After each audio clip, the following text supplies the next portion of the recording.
La France veut exister ici, pas seulement comme une puissance d'hier, mais comme une alliée d'aujourd'hui. L'écologie, la formation et l'économie, les thèmes choisis sont parlants et profondément politiques.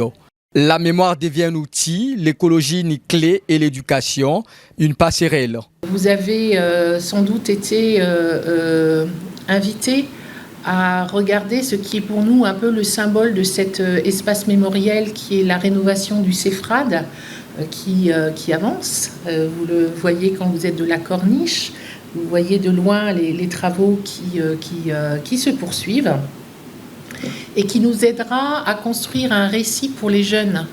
Un récit qui n'est pas un récit tronqué, qui n'est pas un récit biaisé.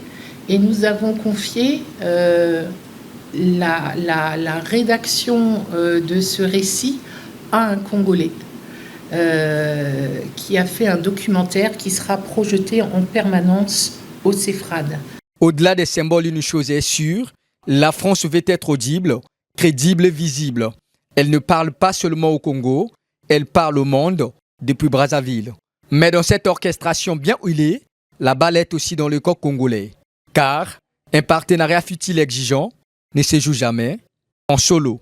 Oui, j'ai entendu dire que certains s'étonnent de l'absence de France et j'en ai déduit avec mes équipes que sans doute nous n'expliquions pas assez ce que nous faisions ensemble et qu'en plus ça correspond à une demande de mes autorités parce que l'opinion publique française voudrait savoir à quoi nous servons.